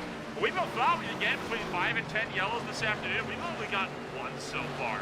I think most leagues would kill to have that kind of a number when you're on lap 150 out of 200 at a track like Iowa that is so notorious for being a driver's racetrack when it comes down to it here. It's something we might ask, you know, well, if they can run this at Iowa, why couldn't they do this at Bristol? The speeds are comparable, and well, to that, yeah, the speeds are comparable, but, you know, Bristol is, what, 0.3 of a mile, almost 0.4 of a mile shorter, and the banking is wide, the banking's bigger. There's less room to work with on the racetrack. It's, yeah, you can't even compare the two. No, it's like comparing like a prime rib to an apple. It's not even close to the same thing. And yeah, they're short tracks, and it's about, you know, that's like saying prime rib and apple are food. It's about where it finishes there. But I think also, you know, there has to be this, in my mind, this idea of normalizing cautions has to happen some point, right? No one wants to sit through them. They're not fun for the racers. They're not fun for the admins. At times, they're not fun for the broadcast. Sometimes they are. It gives us a chance to stop and breathe and think and, you know, kind of gather ourselves. But at the same time, cautions happen, right? It's a part of racing. You know, it happens in real life. It's going to happen here. It's going to happen in any league. It's going to happen in official racing. And I think to a certain point, maybe some racers need to come to grips with that and say, hey, listen, part of why we watch Bristol in real life, you know, twice a year, it's for the beating, the banging, the tempers, the yellow flags. That's exciting. You know, I get it's not as exciting when you're the one doing it in iRacing, but like, those are going to happen, guys. You have to kind of calm down. You can't expect zero cautions, you know, every race. It's just not real. So I know that this race, you know, according to some, may have been a litmus test to see if the admins were willing to keep Martinsville on the schedule, you know, after the break. I mean, they came and talked to us about it. I'll be very transparent, and I was very adamant, yes, it should stay. Like, yes, you're going to have a couple of cautions. Yes, it's going to maybe mess with a race or some people's points, but that's part of the appeal of Martinsville, guys. And I'm very, at times, hard on people when they get very antsy about the number of cautions. Oh man, there was a car smoking that corner. Jeez Louise, that's the 83 there. But you have to be, at a certain point, just let loose in this idea of a perfect world and say, hey, listen, if the pros wreck them on Sundays, we're going to wreck them in league racing and iRacing. Man, that looked so weird right there. That's the 83. Like, my goodness, Stolen. Like, that's Jason Greenwell. And it just, I don't know. Starting around on entry, just lost traction. I know this is not a thing in iRacing, so I don't want to get too nerdy about it, but like, if that was quote-unquote real life racing, you'd have thought he'd lost a tire maybe, but the way that car was behaving. Kind of going back to the discussion, though, I mean, I do like Martinsville, right? I mean, it's a track that doesn't get used a lot for exactly the same reason, right? They don't want to have a caution fest. They don't want to have a cow show, right? They want to really make it, they want to have clean racing, but that's part of the appeal of Martinsville. And same deal for tracks at the LA Coliseum. Why they don't get used a lot in iRacing either. Even still, I think these guys have made a very, very good argument for why Martinsville should be on the schedule with this race today, even if you are treating this race as a litmus test, because this is such a vast step up from what we were able to get at the Richmond Raceway. We're going to kind of go back a little bit right to the start of the season. I know you weren't there for this one, but Richmond, the sister track of this place, a dozen cautions, over a quarter of the race on runner to yellow. Compare that to here. It's like night and day between the types of racing we've had here. A lot of over-aggressive driving when we went to Richmond. And to clear it up as well, there was only 4 more cars at Richmond than there are tonight. You don't lose 4 cars and that equates to having all of a sudden 11 less cautions. That doesn't happen that way. No, I agree. But again, a dozen cautions at Richmond doesn't sound, it wasn't 26, right? It wasn't 30, it was a dozen. Yeah, that's a lot, and again, maybe it's not fun for some drivers, but this is something that happens across iRacing as a whole, and this is not a knock on any admin of this league. It's an iRacing feeling as a whole that, gosh, we can't have cautions. Yes, you can. They're okay. Sometimes they're fun. Sometimes that random caution messes with strategy and really messes with people. So let it go. But here's Matthew Chastain down pit road here, working lap 162. And he's going to pull that 12 car up into his pit box pretty well. The curious thing I would have there, and I'll keep an eye on this pit delta to see, if you pit this late, I don't know how you justify putting tires on if you do, because, I mean, you're just, you're not going to have the time to reap their benefits, I don't think, here. But boy, oh boy, speaking of time and reaping benefits, let's go back to the front for a second, Nolan, as we've been talking about cautions and our beliefs of iRacing, but Nick Nickerson is walking away, almost running away at this point. 3 seconds, 3.5 almost seconds over Dalton Kilroe. This has probably been one of the more impressive performances I've seen in any league race on an oval in a long time. So I'm going to disagree slightly on he's running away. I don't think he's running away. I think he's doing a great job on managing. Because remember, that gap was 2 seconds greater about 100 laps ago. So Kilroe has been very slowly chipping away, but Nickerson's been doing a phenomenal job on keeping the pace up enough that whatever Kilroe's been trying, it hasn't been enough. I'm not sure that's from on-track racing, though, with all due respect to Dalton Kilroe. Remember, we saw Nickerson get held up on his pit road entry. I think some of that gap you're seeing disappear is from when Nickerson wasn't able to make his own pit stop entries. He had to kind of check up for the car in front of him. So I'm not sure that the on-track times are different. There's Connor Gibson, by the way, coming down. Let's look at the times last time by. I mean, Nickerson is a 24.635. Kilroe is a 24.574, so less than 1/10 of a second is what Kilroe is gaining lap by lap. We have flash over the top now. You can see the exact delta gain versus loss. In fact, lost 0.5 of a second the last time by. Nickerson was a little bit quicker. The 6.1 to a 6.6. It does have a genuine effect on how Kilroe has to try to approach this race. It has an effect on how Nick Nickerson has been gradually approaching this race so far. Now, let me. You gotta be able to keep that pace up, though, in order to have to win like this. Now, my only concern of any ilk about this race and about Nick Nickerson and maybe to finish this race, he last pitted on lap 179. That's going to put him about 71, 72 laps on this tank of fuel. He's been out front by far this whole time. There's been no one to draft off of, no one to get a little bit extra fuel saving. So I'm just kind of curious here if that story comes into play, right? It's a long shot, and it may be the only thing I would think here is here's Eddie Hagge making his last pit stop as he called out his pit stop.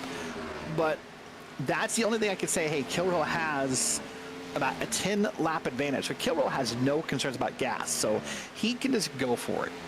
If you're Nick Nickerson, you're going to have to start saving at some point just to feel comfortable. So maybe that's where Kilrow finds his time. But I mean, right now they're running nearly identical lap times. And the problem I think Kilrow has, if we find Kilrow on track though, is he is marred at times. Right now he's not going to clean track ahead, but at times he has been marred by lap traffic. Lap traffic going to short track, that is something you've got to learn how to manage. We only have 8 cars on the lead lap. There's a higher chance at this point for the leaders that they're going to hit lap traffic versus the car that they're actually fighting on their lap. You cannot afford to be held up. You've got to know how to manage that. Traffic management is a huge part of racing as well, right? It's not one of the situations where you can just say, hey, get out of the way, and they're going to move. Blue flags in the stock car world have merely advisory, just to tell you, hey, it's not a faster car, might want to move out of the way. You don't have to, though. No, they're not. They don't really hold the same weight you do in, say, an IMSA race or any kind of open wheel road course racing. So yeah, you're right. Those are purely just ideas, suggestions. Hey, if you don't mind, kind of things. So right now, I mean, this is Dalton Kilrow trying again. Let's look at the lines again here. Still identical almost. Nickerson 24.813. That's high and by. Kilrow 24.699. It's over a tenth of a second. But when you are over 3 seconds back, a tenth here, a tenth there, may not be good enough with less than 30 to go. Anyhow, you're about to unlap himself with Dalton Kilrow. Look at the speed that 97 car is carrying. But, like we pointed out, this is only going to put him 1 lap down. That still is not going to be nearly enough to get him back onto the lead lap. With only about 26 laps left to run at the line this time by. Still a long way to go. 1 car. Whoa, Michael Keaton with problems. And in fact, he just took a tow. Yeah, he just went ahead and maybe pieced out, maybe decided it was better to make that decision right there than to do something and have that, yellow flag come out. Let's watch it again here. Here's going to be Keith is coming off of pit road. And on cold tires, this can prove problematic sometimes. Look at the marbles down to the inside. Yeah, that's something that's new this season as well that we've not really talked about. I think he kind of quit so quickly there was a little suspicious, but new this season is the fact that these marbles do gather on tires differently. They have a more of an impact on how a car behaves and how those tires react. So that's what happened. But a little suspicious that he quit so quickly. I mean, good on him for not bringing a yellow out. I'm not knocking that idea, but I think he probably could have saved that car and kept running. I think he did have it saved. I think his issue was he just had no interest. Fed up, yeah. Yeah. I mean, he was already laps laps down. Yeah. I mean, laps down, not really making too much in the way of progress. I mean, sooner or later, he's going to throw in the towel if something goes wrong. Yeah, and it comes back to the old adage we talk about. Sometimes you're racing other people. Sometimes you're kind of racing yourself. You're trying to keep yourself motivated. You're trying to do whatever you can, right? Because, I mean, every spot matters when it comes to points here. But sometimes it's not worth it. There's Hagge now trying to make this pass. What Hagge needs to have happen here, now that he's around Nickerson, he kind of wants, honestly, a yellow flag. He's hoping that the yellow flag comes out and that maybe he finds himself in a wave around position. Because otherwise, I mean, listen, with 20-some laps to go, that's not enough laps to get around here again on those new tires. I mean, if I look at Hagge's time just for a point, he is over a second a lap faster. But I don't see how he gets around again before this race is over. It's the last race as well of the calendar year. And when we come back, there's only 2 more race weeks until playoff season. So this could be one of the last quote-unquote calm races that we see realistically throughout the entirety of the championship for season number 3. I mean, We got one more road course race left, but that's in the middle of the round of 12, and that'll be the last race in January of 2025 as well. It is an extended break, right? 2-week break. We'll have 1 week for Christmas, 1 week for New Year's.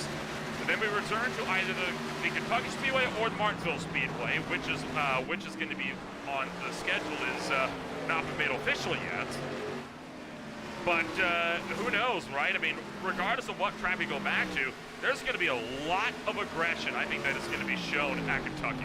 Oh, for sure. Let's take a look at what we talked about earlier. You and I opened this broadcast by talking about really the cutoff line being important, right? We said 9th through 15th. Well, you know, David Lakey had an okay night. You know, currently sitting here running 1 lap down in P12. John Osborne's at P10. He's running P5. Jonathan Canfield, P19, 3 laps down. I mean, look at some of the running order here. As you see, there's Connor Gibson's been on an alternate strategy tonight. You know, Nick Osebek had the tough night, started way back in the field. So, I mean, there's a lot. Ty Maraska we saw involved in the only caution of the night. So a lot's probably going to change in that line. And I suspect when we come back after the break, some of that picture will be a lot more clear than it was to start tonight. I agree. I mean, we've seen the trends started to formulate, right? And those trends have been, they've been big throughout the course of the season. I think the trends have been a bit more clear this season than they have in any season past, which is a bit wild considering I think there was only one race all of season 2 where we got more than 20 cars, but I think now the trends started to form a lot earlier because a lot of these drivers now, they've been racing together for months, some for over a year. They race in other leagues. They know how each other drives. They know their driving style. And unlike the Gen 4 car, this is a car that I think is a lot more predictable to get a handle on. Oh, buddy, yeah, predictable right there. And look at that moment there. We got concerned for Connor Gibson for a second. I thought I saw a dive coming in there, but backed out of it, and all is good. Here's Larry Bell, by the way.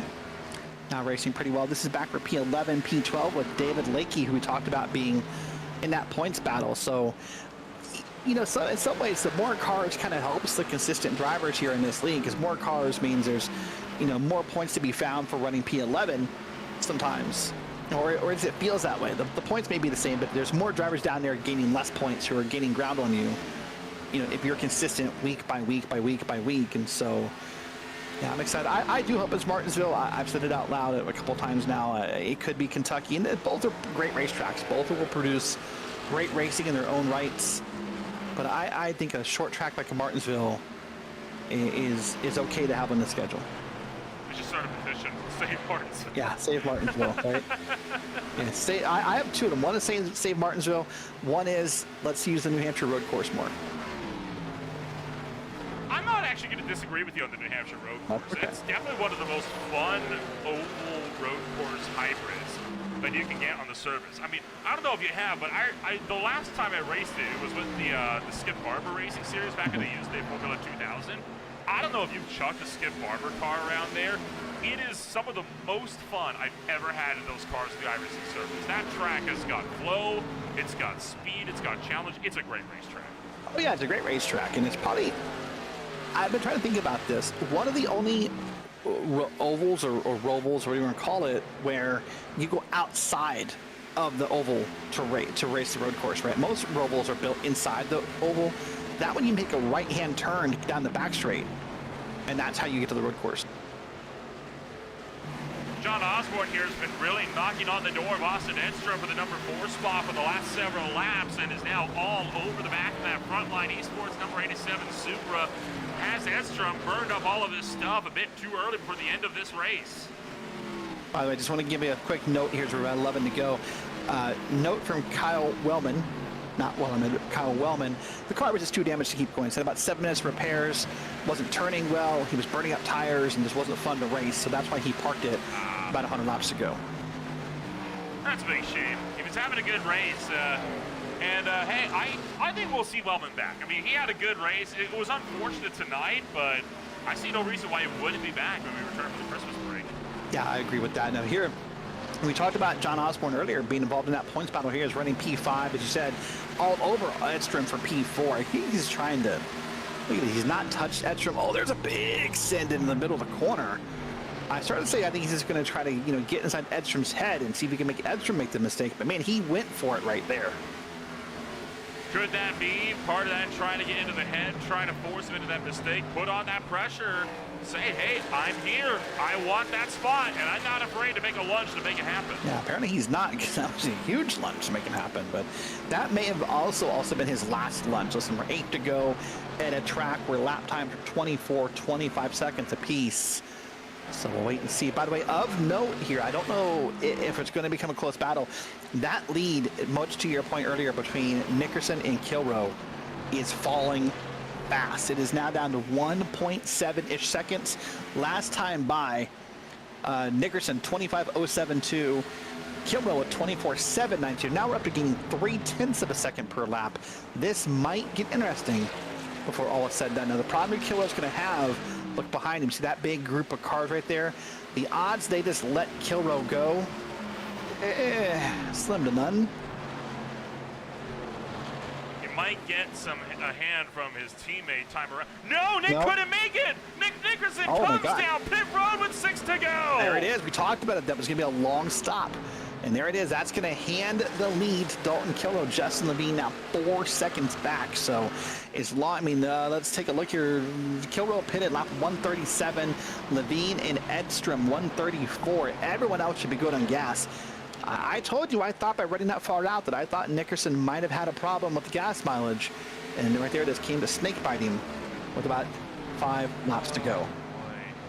He's going to fall a lap down, and Nick is going to be kicking himself over this one. Had a chance to get redemption from what was a bad way to end his first outing here in season 1. Well, luck will not come his way this time around. He'll have to settle for 1 lap down in this race, all the way back in the 8th place position. That's a heartbreaker. He was by far the dominant car of the day. Yeah, and you can tell that must have been why he was saving gas when he was losing all that time, because to lose 0.3 of a second at a track like Iowa was pretty massive, and all of a sudden he found out why. So here's Kilroe, just needs to be patient. Listen, don't have to be that close to Marasco. You're fine. You're 3 to go. He's going to try and make the pass, I think. Man, just back up. It's 4 seconds to the guy behind you. Don't put yourself in a dangerous spot here. 2 laps to go, this time by 3.5 seconds between the two here. Austin Edstrom and John Osborne still at 0.4 of a second between them in the battle for 3rd. And then Eddie Haggin, Scott Shire also still in the battle with 0.3 between them for 10th. Here we go, only a couple laps ago. Remember, there's Eddie Haggin. Tried that alternate strategy earlier. Unfortunately, it isn't paying off. He's a lap down on P10. But I commend the trying. Listen, sometimes I love alternate strategies. You never know when one will pay off. Now, Marasco's fighting hard here. You're probably thinking to yourself, why is he fighting so hard? He's the last car on the lead lap. And sometimes there's just some pride involved, Nolan, of not being, of being on the lead lap, pardon me. It'll only be a 1 caution race at the Iowa Speedway. It came on lap 2. We've been green from there to the end. Dalton Kilroe coming down in the turn numbers 3 and 4. What a race it has been for the 41, and in a shocking turn of events, Dalton Kilroe to victory lane in Newton, Iowa. Big fuel mileage win for Dalton Kilroe. As the rest of the field comes across the line, absolutely huge mileage win there for Kilroe. I don't think he saw the win coming. We certainly didn't see the win coming. He's going to be very, very happy with that as he'll work around turn numbers 3 and 4. What a wild day. Who would have thought that this, of all tracks, would be a race where we only have 1 yellow? Yeah, that's crazy. Listen, I was pretty sure the fuel mileage might have played a factor. I thought it would be with 1 or 2 to go. It would be a tight fuel saving. I had no idea he'd be out 6 laps early. Kilroe, the first driver to put down his 3rd race win on the season, make that the 3rd driver to put down his 3rd win of the season, matching Austin Edstrom, matching Aaron Smith, and he will again extend his points lead. Burns it down to the front straightaway. A solid drive for that 41 entry, and he's going to be extremely happy with taking that win. He had to beat Justin Levine and Austin Edstrom to do it, but still, Frontline Esports, second week in a row, getting a 1-2, well, a double podium at least. Not a 1-2 finish, but a 2-3. Not a bad result for the team. Yeah, that's a great run for the teams. They're all going to come here on the start-finish line and get a photo together. Get Barney the Flagman involved, and you get a nice little team photo at the line. Hang that on your wall, put it in your desktop wallpaper, cell phone photo, whatever you need. Well, that will take a rundown of your official post-race results this afternoon. For the final race of the 2024 calendar year, it is Dalton Kilroe coming home at the end of the day, 2.6 seconds clear of Justin Levine. Austin Edstrom will pick off the podium with John Osborne. Hang it on for fourth. Benjamin Lacey was in fifth. Michael Thorpe Jr. was in sixth. Ty Marasco in seventh. The last car on the lead lap with Nick Nickerson, Kevin Foster, and Eddie Haggy all finishing one down. Also a lap down is Scott Shire in P11 with David Lakey in P12, Larry Bell in P13, Matthew Chastain, Dustin Ping, and Ethan Sikorsky round out the cars one lap down, 14, 15, and 16. P17, 2 laps down is Sean Williams, and then it's Jason Greenwell, P18, 3 laps down, as well as Connor Gibson and Jonathan Canfield. That rounds out your top 20. Craig Martin was in 21st, 4 laps down. 5 off the mark was Bob Berry and Justin Burnham. Michael Keithley retired from this race shy of the end, as did Michael Ashmore, Kyle Wellman, Nick Osipek, and Tanner Marr. So overall, out of the 28 cars that finished this race, only 7 were on the lead lap, but 23 still finished this race, with the other 5 retiring for one reason or another. We'll get the chance now to get in touch with all the drivers that finished this race on the podium. And we'll kick it off first and foremost with the driver that comes home with the race win this afternoon. It is, of course, none other than Dalton Kilroe. As we try to track him down, there he is, the MFRD voice channel. We'll bring him on in here. Kilroe becomes the 3rd driver to take 3 race wins in season number 3. And Dalton, it comes at a bit of a lengthy race here at the Iowa Speedway, and one that went surprisingly green. Was that on the cards for you tonight? I mean, I knew once we got spread out, things would get pretty chill for the most part. And like I said to Derek post-race, or not post-race, pre-race, I knew being able to keep the tires on the car for those long runs was going to be key. Nick had the pace, but I think by him having that pace, he ended up using a little bit more fuel. That's, you know, I was just trying to keep the pressure on so that way he didn't have the ability to do the super save and try and be able to make it. And luckily that worked, and I was just able to hold on. And I know I know Justin was closing very quickly at the end there, so I'm glad he did not have more of a tire advantage, because he would have had me stressing a lot more than I was. Kind of talk us through the strategy game this afternoon for you. It was a bit of an intense game. Pit strategy was a big discussion all throughout the course of the afternoon. Some drives with some unorthodox calls. You were the one, though, that made the call that lets it play out. Yeah, I mean, we knew when that caution happened early, it was already going to be pretty close to making it on just the 2 stops, because we could just save under that yellow.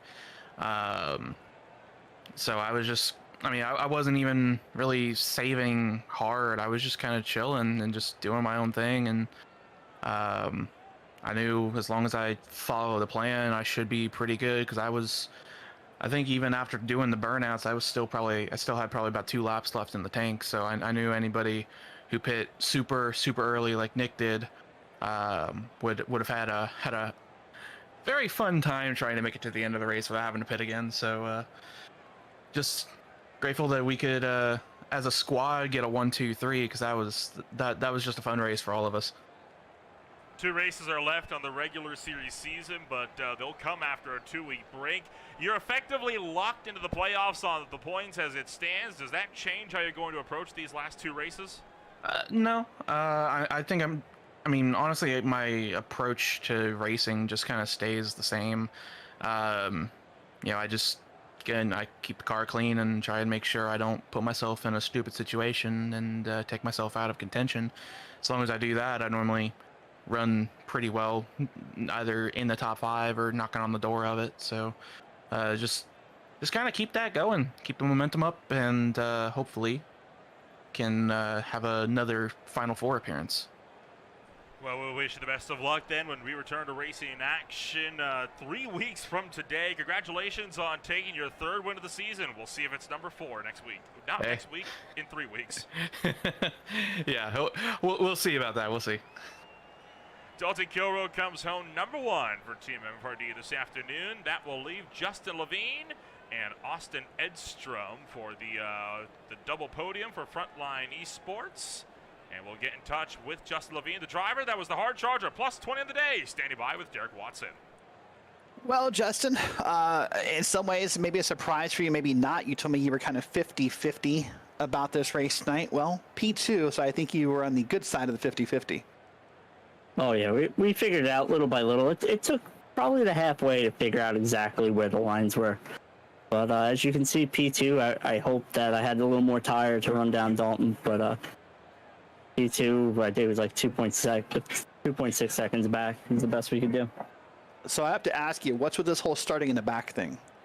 Oh, that was my fault. I ran out of time. I ran out really fast thinking that I had 10-minute warm-up before qualifying, just like another league. So I was like, oh, I got time, and ran out, and I came back, and we were gridding. So I'm lucky I made it. Yeah, lucky indeed. So at the end of the end of the race here, we saw the leader run out of gas. So I'm going to ask you 2 questions. 1, how close were you on gas? And 2, based upon that answer, were you surprised the leader ran out of gas? Yes, I did run out of gas. I ran out of 4. It was sputtering. Oh, okay. But yes, we knew Nick gambled hitting that early the first cycle.